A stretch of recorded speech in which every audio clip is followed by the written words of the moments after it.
पहला सुख निरोगी काया। नमस्कार, मैं गोविंद मीणा, केंद्रीय विद्यालय जैतपुर।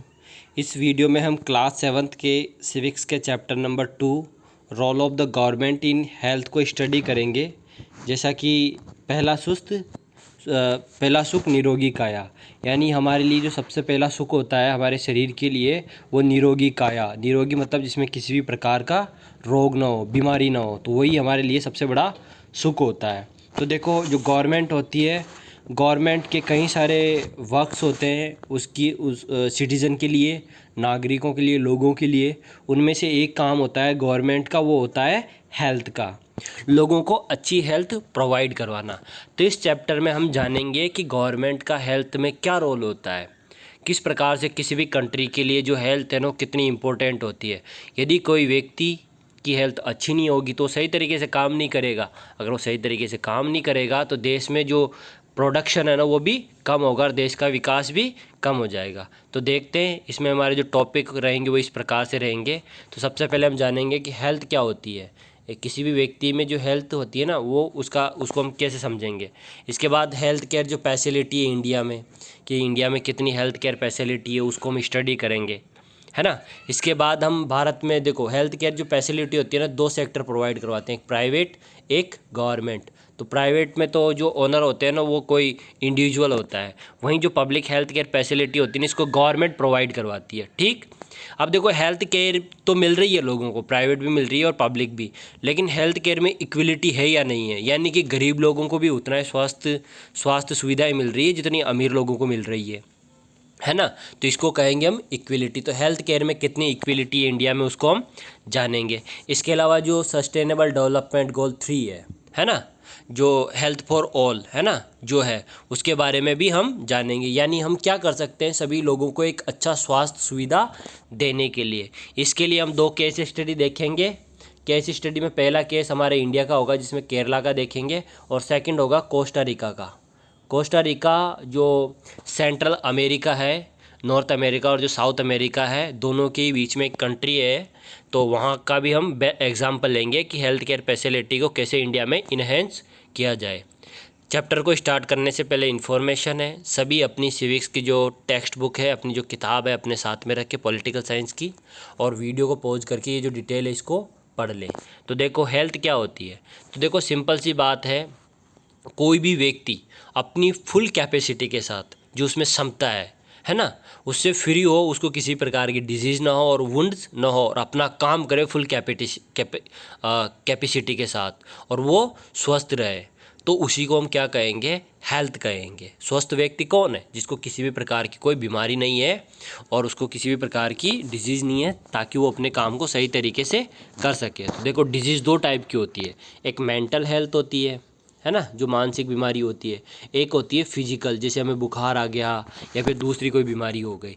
तो दोनों ही रूप में जो व्यक्ति है ना वो स्ट्रॉन्ग होना चाहिए, तो उसको हम अच्छी हेल्थ कहेंगे। तो देखो जो हेल्थ फैसिलिटी है ना वो इतनी सस्ती होनी चाहिए और इतनी बेहतरीन होनी चाहिए कि सभी लोगों के लिए एक्सेसिबल हो, यानी चाहे वो गरीब हो या महिला हो या पुरुष हो या फिर कोई आदिवासी हो या फिर कोई माइनॉरिटी हो या फिर कोई दलित हो, सभी लोगों को इक्वल रूप से एक्सेसिबल होना चाहिए क्या, हेल्थ केयर फैसिलिटी। यानी भारत के सभी रीजन में हमें हेल्थ केयर फैसिलिटी प्रोवाइड करवानी होगी। दूसरा है अफोर्डेबल, यानी जो स्वास्थ्य है ना, जो जब हम इलाज कराने जाएं तो इतना महंगा ना हो कि लोग इलाज ही ना करवा पाएँ, है ना। तो वो अफोर्डेबल होना चाहिए, लोगों की जितनी इनकम है उस इनकम के बेसिस पे हेल्थ केयर फैसिलिटी प्रोवाइड होनी ज़रूरी है। इसके बाद देखो हेल्थ केयर जो फैसिलिटी है इन इंडिया में, तो उसको देखते हैं। तो देखो इंडिया एक बहुत ही बड़ी कंट्री है और दुनिया में भारत के जो डॉक्टर्स हैं वो दुनिया के कई सारे रीजन में बाहर जाके अपना काम करते हैं, इलाज करते हैं। भारत में भी कई सारे जो डॉक्टर हैं ना हर साल बनते हैं। इसके अलावा हम दुनिया में 3rd लार्जेस्ट कंट्री है जो दवाइयाँ बनाती है, मेडिसिन बनाती है, यानी दुनिया में 3रे नंबर में हैं अभी प्रेजेंट समय में, कि इतनी ज़्यादा हम दवाइयाँ बनाते हैं। ठीक, फिर भी जो जितने भी डॉक्टर्स हैं ना वो शहरों में ही अपने आप को सेटल करते हैं, वो गाँव में इलाज करने के लिए नहीं जाते हैं। ठीक, क्योंकि गांव में एक तो क्या फैसिलिटी नहीं होती है अच्छी, जैसे लाइट नहीं होती, रोड नहीं होती, है ना, इलेक्ट्रिसिटी नहीं होती, सैनिटेशन नहीं होता, सैनिटेशन तो होता है लेकिन पीने का साफ़ पानी नहीं होता है, तो सरकार प्रोवाइड नहीं करवाती। तो डॉक्टर्स क्या करते हैं, ज़्यादातर अपने आप को जो शहरी रीजन होते हैं ना वहाँ अपना घर बना लेते हैं। फिर भी इतनी अच्छी फैसिलिटी होने के बाद, मतलब दुनिया में इतने सारे डॉक्टर हम प्रोड्यूस करते हैं हर साल में, कई सारे डॉक्टर बनते हैं, मेडिसिन करते हैं, लेकिन उसके बाद भी 5 लाख से ज़्यादा लोग जो इंडिया में है ना वो टीबी से मर जाते हैं, ट्यूबरक्लोसिस से। 2 मिलियन जो लोग हैं ना हर साल जो मलेरिया है ना उससे अफेक्टेड होते हैं। इसके अलावा डेंगू हुआ, या फिर हार्ट डिजीज़ हुई, या फिर जो न्यूरो डिजीज़ हुई, कई सारी जो डिजीज़ है ना उनसे लोग भारत के परेशान रहते हैं। और जैसा कि अभी वर्तमान में जो कोरोना एपिडेमिक चल रहा है, कोरोना महामारी चल रही है, तो जब इस स्टार्ट हुई थी तो हमने हेल्थ केयर फैसिलिटी को देख लिया था इंडिया में कि कितनी अच्छी हेल्थ केयर फैसिलिटी है। कई सारे हॉस्पिटल्स में बेड्स नहीं थे, है ना, जहाँ पे मरीजों को क्वारंटाइन किया गया था। कई सारी जगह पर ऑक्सीजन सिलेंडर नहीं थे, क्योंकि सांस लेना काफ़ी ज़रूरी था इनके लिए, जो कोरोना पॉजिटिव पेशेंट थे ना उनको। इसके अलावा वहाँ पे मेडिसिन नहीं थी, दूसरे इक्विपमेंट नहीं थे, जो सूट होते हैं जो कि प्रोटेक्शन देते थे डॉक्टर्स को, वो नहीं थे। तो हमारे देश में जो हेल्थ केयर फैसिलिटी है ना वो काफ़ी कमज़ोर है। हालांकि आज़ादी के बाद हमने हेल्थ केयर फैसिलिटी को काफ़ी बढ़ाया है, लेकिन आज भी जो हेल्थ केयर फैसिलिटी है ना वो भारत के शहरों में है, और शहरों में भी सिर्फ बड़े शहरों में, छोटे शहरों में नहीं है ना।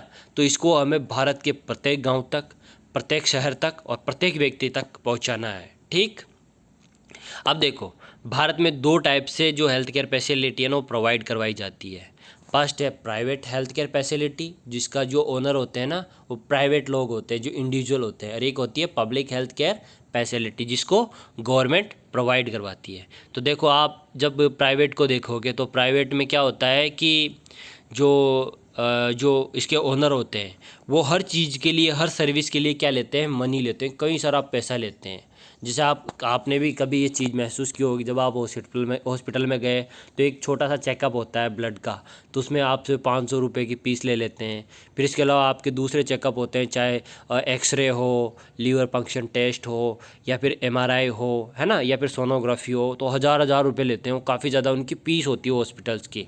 तो देखो इतना तो व्यक्ति कमाता ही नहीं है, इंडिया में काफ़ी ज़्यादा पॉपुलेशन है, तो इतना महंगा इलाज कैसे कराएगा कोई व्यक्ति।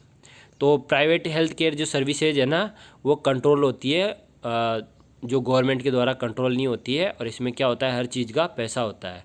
तो गवर्नमेंट इसके लिए जो गरीब लोग हैं और जो दूसरे लोग हैं उनके लिए पब्लिक हेल्थ सर्विसेज है ना उसको प्रोवाइड करवाती है। तो गवर्नमेंट जो पब्लिक हेल्थ सर्विसेज होती है इसमें गवर्नमेंट पैसा लगाती है। गवर्नमेंट के डॉक्टर होते हैं, गवर्नमेंट के हॉस्पिटल होते हैं, गवर्नमेंट ही मेडिकल इक्विपमेंट जो होते हैं ना, जो उपकरण होते हैं, मेडिकल उपकरण, और गवर्नमेंट ही मेडिसिन लोगों को प्रोवाइड करवाती है। तो देखो अगर जो पब्लिक हेल्थ केयर जो सर्विस है ना, ये सर्विस भारत में अगर हर जगह हो जाए, हर गांव में, हर कस्बे में, हर छोटे टाउन में, हर जो दलित क्षेत्र है या फिर जो आदिवासी क्षेत्र है भारत के, जैसे पेनिनसुलर प्लेट्यू है, या फिर नॉर्थ ईस्ट का जो नॉर्थ ईस्ट है, असम, मेघालय, मणिपुर, त्रिपुरा, मिजोरम, या फिर हिमालयन राज्य हैं, उत्तराखंड, हिमाचल प्रदेश, सिक्किम, या फिर जम्मू कश्मीर, यस भारत के तमाम, राजस्थान का डेजर्टिक हुआ, या गुजरात का कच्छ रीजन हुआ, है ना, या फिर केरल के पहाड़ी भाग हुए, हर जगह पे अगर गवर्नमेंट अच्छी पब्लिक हेल्थ केयर फैसिलिटी लोगों को अवेलेबल करवा देना तो सारी जो प्रॉब्लम है ना हमारे देश में हेल्थ केयर फैसिलिटी काफ़ी अच्छी हो जाएगी। तो देखो इसमें गवर्नमेंट क्या क्या कर सकती है। जैसे गवर्नमेंट को क्या करना चाहिए कि हर गाँव में एक primary health care centre establish करना चाहिए। प्राइमरी हेल्थ केयर सेंटर में क्या होता है, वहाँ पे एक डॉक्टर होता है, बाकी नर्स स्टाफ होता है ना। वो क्या करते हैं, जैसे आपको हल्की फुल्की खांसी जुकाम हो, या जो मलेरिया के जो शुरुआत में जो सिम्टम होते हैं ना, छोटी बीमारी है ना, उनका इलाज कर देते हैं। ठीक, तो इससे क्या होता है कि जो छोटी मोटी बीमारी की इलाज अगर प्राइमरी सेंटर में हो जाए, गाँव में और छोटे कस्बों में, तो जो बड़े शहर है ना वहाँ पे जो बड़े बड़े हॉस्पिटल है उसमें क्राउड कम हो जाएगी, भीड़ कम हो जाएगी, लोग वहीं पे इलाज करवाएंगे और इलाज भी सस्ता होगा, सरकार अगर वो फैसिलिटी को प्रोवाइड करवा देती है। ठीक, इसके अलावा सरकार को जो मेडिसिन है, देखो मेडिसिन कितनी महंगी मिलती है इंडिया में, दुनिया में 3rd लार्जेस्ट प्रोड्यूसर है इंडिया में भारत मेडिसिन का, दुनिया में 3रे नंबर पे आते हैं मेडिसिन का जो प्रोडक्शन करते हैं उसके लिए। लेकिन फिर भी भारत में जो मेडिसिन है ना काफ़ी महंगी मिलती है। एक सिंपल सी जो पैरासीटामोल होती है ना उसकी कीमत 10 रुपये होती है, एक पैरासीटामोल से। जिससे हमारी जो बीमारियां हैं ना, वो बुखार वगैरह होता है ना, उसमें हम उसको यूज करते हैं। एंटीबायोटिक्स जो होते हैं वो काफ़ी महंगे होते हैं, तो दवाइयों की कीमत काफ़ी ज़्यादा है। तो जो दवाइयाँ हैं उनको भी सस्ता किया जाना है, और गरीबों के लिए तो ये मुफ्त में होनी चाहिए, ताकि वो और ज़्यादा गरीब ना हो, क्योंकि फिर गरीब इलाज ही नहीं करवाता है महंगी चीज़ों में। ठीक, तो इस तरीके से हमारे देश में प्राइवेट एंड जो पब्लिक हेल्थ केयर फैसिलिटी है वो है। इसके बाद देखो, हेल्थ केयर में लोगों को इक्विलिटी कैसे मिले, है ना। हेल्थ केयर में इक्विलिटी तब मिलेगी जब गवर्नमेंट जो प्राइवेट जो जो हेल्थ फैसिलिटी है उसको सबके लिए काफ़ी कम कीमत में प्रोवाइड करवा दें। जब गवर्नमेंट हेल्थ केयर फैसिलिटी को सभी लोगों को काफ़ी कम कीमत में, या फिर गरीब लोगों को, दलित लोगों को, आदिवासी लोगों को, और जो माइनॉरिटीज़ के कुछ जो एक्सप्लॉइटेड ग्रुप है, जो काफ़ी दूर दूर के रिमोट एरियाज़ में रहते हैं, गाँव में रहते हैं, उन लोगों को फ्री में या फिर काफ़ी नॉमिनल 1 रुपये, 2 रुपये, 5 रुपये की स्लिप में अगर इलाज प्रोवाइड करवा देना, तो सभी लोगों को हेल्थ केयर में इक्वलिटी प्रोवाइड हो जाएगी। क्योंकि देखो, अगर प्राइवेट सेक्टर में हम रहे तो देखो, प्राइवेट जो सेक्टर है ना वो तो काफ़ी महंगा होता है, तो हर चीज़ में क्या होता है, काफ़ी पैसा लगता है प्राइवेट सर्विसेज में। तो लोगों को सस्ती और आसान जो सर्विस है ना वो गवर्नमेंट ही प्रोवाइड करवा सकती है। हमें हमारे देश में कई सारा जो पैसा है ना वो किस में खर्च करना होगा, हेल्थ केयर फैसिलिटी में। ठीक, क्योंकि देखो हमारे देश में कई सारे जो लोग हैं ना, 40% जो लोग हैं ना भारत के, वो गरीब है। अब गरीब लोगों के पास इतना पैसा नहीं होता। जैसे मान लो एक छोटा सा ऑपरेशन करवाते हैं ना, एक सर्जरी प्राइवेट हॉस्पिटल में, तो 2-3 लाख रुपए का खर्चा आ जाता है। तो गरीब आदमी जो कि रोज़ाना के 200-300 रुपये कमा रहा है, वो कहाँ से 2-3 लाख रुपए खर्च करेगा। तो उसके लिए जो पब्लिक सर्विस है ना, जो हेल्थ केयर की, वही हमें इस्टेब्लिश करनी होगी। अब देखो, इक्विलिटी हम कहते हैं कि इक्विलिटी जो होती है ना, साउंड फेयर होता है। हम सोचते हैं कि सभी लोगों के लिए हॉस्पिटल इस्टेब्लिश कर दे, लेकिन देखो हमें इक्विटी लानी होगी। यानी जैसे जो पुअर है ना, काफ़ी गरीब व्यक्ति है, तो उसके लिए भी हेल्थ केयर फैसिलिटी उतनी अवेलेबल होनी चाहिए जितनी एक अमीर व्यक्ति के लिए अवेलेबल है। तो उसको हम कहेंगे इक्विटी। ठीक, तो हमारे देश में इक्विटी आना काफ़ी ज़रूरी है। देखो, आपने कोरोना के समय में भी देखा होगा कितने बड़े चैलेंजेस रहे थे हमारे सामने। इसके बाद देखो, गुड हेल्थ जो है, अच्छी स्वास्थ्य सुविधाएं हैं, उसके लिए हम क्या क्या कर सकते हैं। तो देखो, सस्टेनेबल जो डेवलपमेंट गोल्स हैं ये 2015 में स्टार्ट हुए थे, और ये कंप्लीट करने हैं हमें 2030 में, 2030 में। 2015 में स्टार्ट हुए थे। किसने स्टार्ट किए थे? यूनाइटेड नेशन ने, जो संयुक्त राष्ट्र संघ है ना, उसने इन गोल्स को शुरू किया था। इसमें टोटल 17 गोल है। कितने गोल है? 17 गोल। तो उसमें से जो 3rd नंबर का जो गोल है ना, उस गोल का नाम है हेल्थ फॉर ऑल, यानी अच्छी स्वास्थ्य सुविधाएं सभी लोगों को मिले। तो देखो, हमें 2030 तक सभी लोगों के लिए अगर हेल्थ फैसिलिटी प्रोवाइड करवानी है तो हमें क्या क्या करना होगा। देखो, हमें करना होगा जितनी भी प्राइवेट सर्विसेज है ना जो इंक्रीज हो रही है, अच्छा है बिल्कुल, प्राइवेट सर्विसेज इंक्रीज होने के कारण भी भारत में स्वास्थ्य सुविधाएँ बढ़ी है।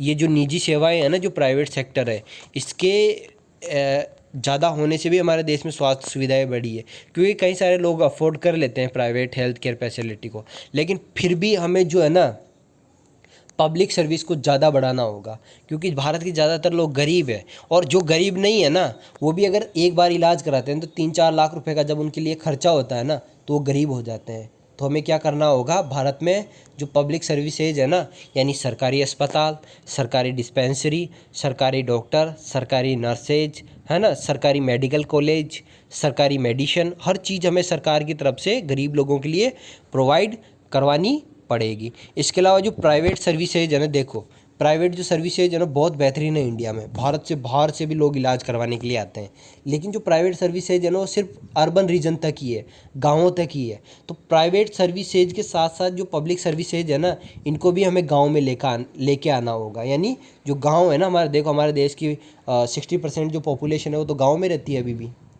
60% से ज़्यादा पॉपुलेशन तो अभी भी गाँव में रहती है। तो हमें गाँवों में भी जो स्वास्थ्य सुविधाएं हैं, हेल्थ फैसिलिटी, उसका विस्तार करना होगा। इसके अलावा जो मेडिसिन्स है, जो महंगी दवाइयाँ हैं, इनकी कॉस्ट हमें काफ़ी कम करनी होगी, नॉमिनल करनी होगी, 1 रुपये 2 रुपये सरकार की तरफ से मुफ्त मिलनी चाहिए। जैसे राजस्थान ने एक स्कीम लॉन्च की थी 2011 में, जिसमें मुख्यमंत्री दवाई योजना थी वो, तो उसमें सभी लोगों को फ्री में दवाई दी जाती है सरकारी अस्पतालों में। तो जो गरीब लोग थे ना, वो भी अब इलाज करवाना उनके लिए आसान हो गया, क्योंकि दवाइयाँ काफ़ी महंगी होती है। चलो डॉक्टर तो पीस लेता है, वो चेकअप करके देख लेता है, लेकिन उसके बाद जो दवाइयाँ होती है ना काफ़ी महंगी होती है। बीपी की दवाइयाँ महंगी होती है, शुगर की दवाइयाँ काफ़ी महंगी होती है, हार्ट डिजीज जिसको होती है वो दवाइयाँ काफ़ी महंगी होती है। हर दवाई महंगी है इंडिया में, तो इनको भी हमें सस्ता करना होगा। ठीक। इसके अलावा भारत में जो मेंटल हेल्थ है ना, वो भी एक बहुत बड़ा चैलेंज है। मानसिक मानसिक स्वास्थ्य। तो देखो अक्सर क्या होता है, जैसे हमें चोट लगी, खून बहा, हमें दिख गया, हमें बुखार आया, तो लोगों को पता लग जाता है इसको बुखार है। लेकिन जब उसके दिमाग में कोई प्रॉब्लम होती है ना, जब उसको मेंटली कोई इशू होता है, तो वो लोगों को नहीं बताता। और जो हमारा समाज है ना, हमारा समाज भी थोड़ा नालायक है। हमारा समाज क्या होता है कि यदि किसी व्यक्ति को इस प्रकार की प्रॉब्लम है ना, कोई मेंटल हेल्थ का इशू है, तो उसको पागल समझते हैं, उसको बावला समझते हैं। तो ये हमारे द्वारा किए जाने वाला बहुत ही गलत व्यवहार है, हमें ऐसा नहीं करना चाहिए। बल्कि मेडिकल जो टर्म है, जो मेडिकल साइंस है, उसके अनुसार जो मेंटल हेल्थ है ना, वो भी एक डिजीज है। जैसे बुखार होता है, खांसी होती है, जुकाम होता है, डेंगू मलेरिया होता है ना, वैसे जो मेंटल हेल्थ है ना, वो भी एक डिजीज है, उसको डिजीज माना जाता है। तो उसका सही तरीके से लोगों का इलाज हमें करवाना पड़ेगा। ठीक। इसके अलावा देखो, इसके साथ ही साथ में हमें जो दूसरी ज़रूरी चीज़ें लोगों को अच्छा ड्रिंकिंग वाटर देना होगा, पीने के लिए साफ़ पानी, लोगों के रहने के लिए साफ़ घर होने चाहिए, उनके आसपास साफ़ सफाई होनी चाहिए। तो इससे क्या होगा, कई सारी जो बीमारियां हैं ना, जो कम हो जाएगी ऑटोमेटिक। इसके अलावा देखो, कई सारे जो ट्राइबल्स हैं, जो बिल्कुल गाँव में रहते हैं या फिर जंगलों में रहते हैं, वहाँ तक हेल्थ केयर फैसिलिटी अभी भी नहीं पहुँची है। अभी हाल ही के दिनों की बात है, 4-5 साल पहले, कि मध्य प्रदेश में 43 जो ट्राइबल चाइल्ड थे ना, आदिवासी जो बच्चे थे, इसके जैसे बच्चे, वो सिर्फ माल न्यूट्रिशन के कारण मर गए। उनको पोषण अच्छा नहीं मिला ना, खाने पीने के सामान नहीं मिले ना, तो उनमें एक बीमारी आई और सारे बच्चे एक के बाद एक मरते गए। 43 बच्चे मर गए। तब तक उनको कोई इलाज इसलिए नहीं मिला कि उनके आसपास कोई हॉस्पिटल नहीं था। तो हमें भारत के हर जगह में हॉस्पिटल स्थापित करने ही होंगे। इसके बाद देखो, इसके लिए हम केस स्टडी ले सकते हैं कि कैसे हमारे देश में हेल्थ फैसिलिटी को हम अच्छा कर सकते हैं। तो देखो, जो केरला है ना, केरला में भी पहले हेल्थ केयर जो फैसिलिटी थी ना, वो काफ़ी ख़राब थी। लेकिन 1996 में वहाँ की जो गवर्नमेंट थी, केरला गवर्नमेंट, उसने क्या किया, जो हेल्थ फैसिलिटी है ना, उसको डिसेंट्रलाइज कर दिया। यानी हेल्थ को पूरे केरल में, केरल क्या है, इंडिया के साउथ में, ये इंडिया है, देखो यहाँ पे ये इंडिया है, और इंडिया के बिल्कुल साउथ में, वेस्ट कोस्ट में, अरेबियन सी के पास क्या है, केरल स्टेट है। तो केरल में इन्होंने क्या किया, जो बजट था ना, पंचायतों को दे दिया।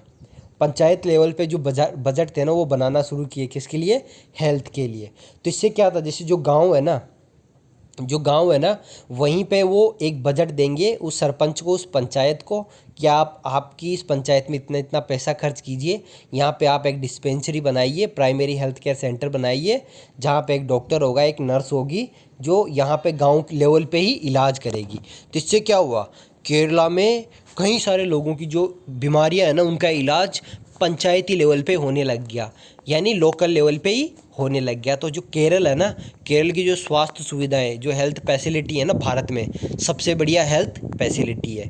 इसके बाद जो सेकंड केस स्टडी है, वो कोस्टा रिका की है। कोस्टा रिका सेंट्रल अमेरिका, ये उत्तरी अमेरिका है, नॉर्थ अमेरिका है, साउथ अमेरिका है। तो यहाँ पे कोस्टा रिका एक छोटा सा देश है।